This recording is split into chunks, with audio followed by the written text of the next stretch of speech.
Hey, everybody. Tim over in the Bulwark here. I was just on with Nicolle talking about Election Day, and I want to give you guys something that you can watch here about what I'm looking for as you guys are engaging in election night viewing and kind of revise and extend our remarks like I like to do. She gave me a great question. What am I looking for tonight? I should have been ready for that one. That's a standard TV question, but for whatever reason, I was like, I don't know. I was in my head. And so I blurted out some answers, which I still agree with. The Hispanic vote, very important. What's happening in Virginia, very important. You can stick around for why.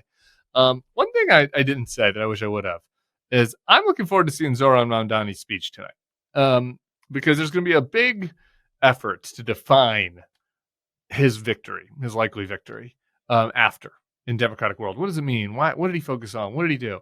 And this will be his moment to define it for himself. Like he doesn't, as being a naturalized citizen of America, it's not like he can be president someday or whatever. So I'm not looking at it for that reason, but it'll be interesting to see how he explains why he was able to galvanize a following tonight, rather than hearing other people project onto him what they want people to think about that election. So I'll be watching Zohran Mamdani's victory speech tonight, which I expect will happen. I also joked with Nicolle. I swear to God, I don't know about you all, but I have PTSD on election nights from these Trump victories. I'm sweating. I'm physically sweating. I'm never sweating. I don't get nervous on TV anymore. I'm on TV a lot. Humble brag, I guess. I didn't mean it to sound like that, but I don't get nervous on TV, and my body is just overtaking me with nerves, and it's PTSD. So, FYI, I'm dealing with that. I still haven't quite, maybe I need a therapist. Check out BetterHelp. I still haven't quite used the Bulwark code. Still haven't quite processed, how those other election nights have gone. So anyway, much more on everything you know about the election today. Stick around for me with Nicolle Wallace. Appreciate you all very much. Subscribe to the feed right here. We are back on this election day with Michelle, Basil, and Tim Miller. Tim Miller, I didn't mean to leave you out of the first conversation. California was a place you called home for a long time. What are you hearing, and what are you thinking about Prop 50? It's all good, Nicolle. The music gives me clammy hands still after the last couple election nights, so I needed a little bit to get ready to be on. Look, I'm hearing of what Jacob was reporting and seeing. I'm like you. I love hearing from the voters, my friends out there in California. I think it looks quite good for Proposition 50. I think that what you led with at the beginning of the show is super important, right? The Donald Trump is. We still have to go through this now. I think it's important that we're clear-eyed just about how shaky our situation is. That the pro-democracy movement, the Democratic Party, have to win by big numbers in order to avoid having elections be challenged right now in this country, right? Like I think that if Prop 50 wins by very narrow margins, you can already see the playbook that Donald Trump is going through. It's the same playbook after he lost the 2020 election. Probably if it wins by a big margin, those kind of pretend like it didn't happen, and he'll just complain about it from time to time. That's not really a good place to be when you feel like elections are only going to count for sure if they're blowouts because the president of the United States wants to undermine them. So I think California is super important. And I guess the other thing I'd say, the one, I guess there have been two big races, but one of the two big states we haven't got to yet is in Virginia. Yeah. And I just wanted to tie those elections to what's happening in California as well, because if Abigail Spanberger wins the governor's race there, which it looks like she's likely to, the Democrat, and if the Democrats hold on to the House of Delegates there, then Virginia will potentially have an opportunity, and they've signaled that they will follow California's lead when it comes to the redistricting fight. And that's a state where Democrats could pick up another 3 seats, maybe. So conceivably, the result of today, if Prop 50 gets through, and if those results happen in Virginia, is somewhere in the neighborhood of 8 seats in the House of Representatives that the Democrats could pick up to offset the gerrymandering that Republicans are doing in Texas, Missouri, Indiana, and elsewhere. Yeah, it's super important, and thank you for bringing Virginia back into the conversation and tying all those together.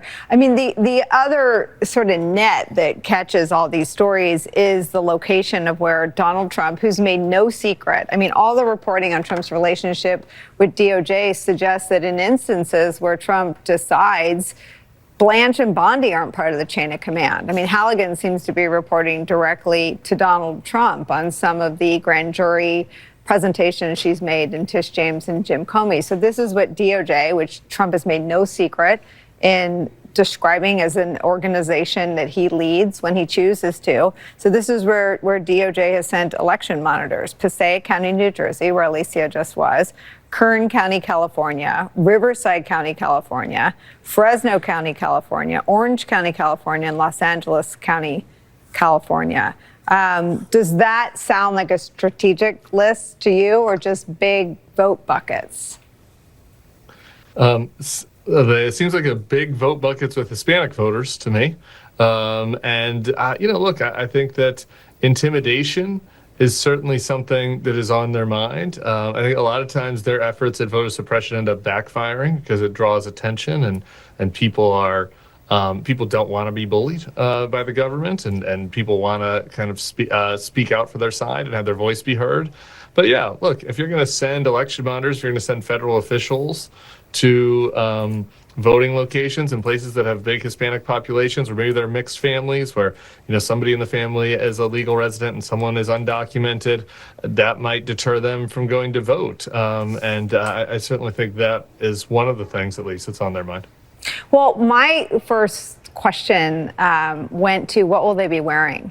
Because the folks that are walking the streets don't look like ICE agents used to look. And one of the reasons is we learned that they're mostly CBP agents, or largely CBP agents now, but they're also dressed like they could be in Fallujah. I mean, they're dressed in fatigues in many instances, and they're wearing things strapped to their bodies that in past days they could carry. I mean,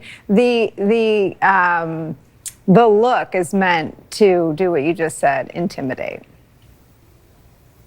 Of course, and then this is a kind of tale as old as time. Going back to kind of police strategies in inner city neighborhoods and things of that nature. So this is not a first for that, but for it to be a federal government directed operation, for Donald Trump to care about it personally, for him to be directing, as you mentioned, what's happening at DOJ, for him to be posting, about how he's hearing about, election theft or whatever, as trying to raise suspicions about the election. And then, like you mentioned, we'll have to kind of see exactly what things look like at these various voting locations. But the CBP and the ICE agents, they don't look like people that are there just to do their job and keep the peace and go after violent criminals. They look like they're there to intimidate, and this is part of their plan. And they also will tell you that this isn't even us, guessing that. I mean, the administration just posted, I think it was the New York Magazine story. It was a magazine story,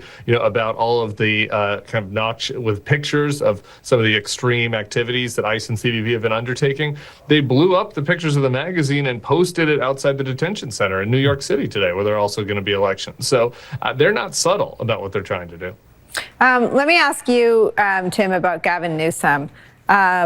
His public life has been, I just described it as sort of, a lot of big swings. And I think a lot of people in the Democratic coalition haven't loved every move he's made, but he's been out there, perhaps most aggressively, trying to find his place in this post-2024 electoral defeat, this new time of Trump. He's found his voice maybe on the streets of LA when not just ICE and CBP, but also military and some active duty military showed up in Los Angeles. And between the time that he announced, and I was on the air when he went to the Prop 50 announcement, and there were federal agents outside of his event. I mean, he's living the story that we're all trying to cover and tell. What are your thoughts about him right now?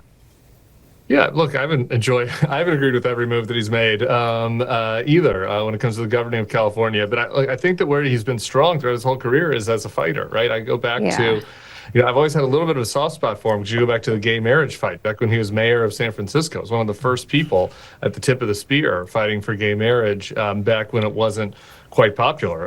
It wasn't nearly as popular as it is now, nationally, of course. And then you think about the fight against Ron DeSantis, kind of making the case for Democratic governance over Republican governance. And then in that clip you played at the beginning of the hour, him talking here about how in this moment, I think the Republicans in Texas and nationally made the bet that Democrats would do what Democrats do, and like gather a commission together and think about what they do, and we'll revisit in 2028. And instead, just kind of grabbing the mantle of this fight state and saying, no, we're going to take you on head on right now. We're going to play hardball. I think in those moments of the big fights has been where he's been strongest, as opposed to maybe some of the governing coalition management elements of the job.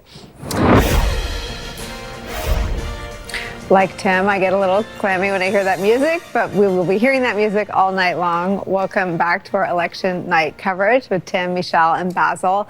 Tim, let me give you one more, and then I'm going to open it back up to the panel. What questions do you have tonight that you'll have some answers to in the morning? I'm interested in where Alicia is right now. I was really interested to hear more for her tonight. I think the Hispanic vote question will tell us a little bit about.